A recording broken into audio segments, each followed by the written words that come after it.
রুকু হলো নামাজের গুরুত্বপূর্ণ একটি ফরজ কাজ। রুকু সহ নামাজের প্রতিটি আমল কিভাবে করতে হয় তা হাদিসের গ্রন্থগুলোতে বর্ণিত হয়েছে। নামাজের রুকুতে কি দোয়া পড়তে হয় সে ব্যাপারে কয়েকটি দোয়ার কথা উল্লেখ রয়েছে। হাদিসে এসেছে আল্লাহ রাসূল সাল্লাল্লাহু আলাইহি সাল্লাম রুকুতে গেলে এই দোয়াটি বেশি পড়তেন এবং সেটি হলো সুবহানা রব্বিয়াল আযীম। অর্থ, আমি আমার মহান প্রভুর পবিত্রতা বর্ণনা করছি। দোয়াটি ৩ বার বা এর থেকে বেশিও পড়া ভালো। আয়েশা রাদিয়াল্লাহু আনহু থেকে বর্ণিত হাদিসে রাসূল সাল্লাল্লাহু আলাইহি সাল্লাম আরেকটি দোয়া পড়তে বলেছেন এবং সেটি হলো সুবহানাকা আল্লাহুম্মা রব্বানা ওয়া বিহামদিকা আল্লাহুম্মা ইগফিরলি। অর্থ, হে আল্লাহ, হে আমাদের প্রতিপালক, আমি আপনার প্রশংসা সহ পবিত্রতা ঘোষণা করছি। হে আল্লাহ, আমাকে ক্ষমা করে দিন।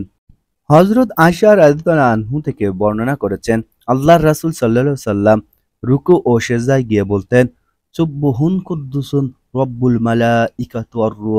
অর্থ, আল্লাহ তাআলা পবিত্র, ত্রুটিমুক্ত, তিনি সব ফেরেশতা ও জিবরাইলের প্রভু।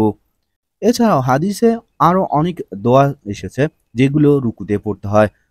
এর মধ্যে একটি প্রসিদ্ধ দোয়া যেটি হযরত আউফ ইবনে মালিক আশজাই রাদিয়াল্লাহু আনহু থেকে বর্ণনা করেছেন, আমি একবার আল্লাহ রাসূল সাল্লাল্লাহু আলাইহি সাল্লামের সঙ্গে রাতের নামাজে দাঁড়িয়ে যাই। তিনি নামাজে দাঁড়িয়ে সূরা আল বাকারা পড়েন।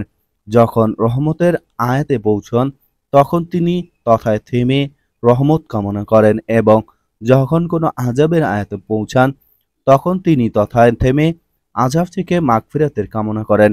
এরপর তিনি দাঁড়ানোর সমপরিমাণ সময় রুকুতে অতিবাহিত করেন এবং সেখানে তিনি বলেন সুবহানা যিল জাবারুতি ওয়াল মালাকুতি ওয়াল কিবরিয়াই ওয়াল আযমাতি। অর্থ, পবিত্র ওই সত্তা যিনি সর্বময় ক্ষমতা, সার্বভৌমত্ব, শ্রেষ্ঠত্ব ও মহত্বের অধিকারী। এরপর তিনি সিজদায় গিয়ে ততক্ষণ থাকতেন যতক্ষণ তিনি দাঁড়িয়েছিলেন। প্রিয় শ্রোতা, আজকের এই দোয়াগুলো আশা করি আমরা সবাই দেখে দেখে শুদ্ধভাবে মুখস্থ করব, বাংলা অর্থসহ, এবং তা রুকুতে সঠিকভাবে আমল করার চেষ্টা করব।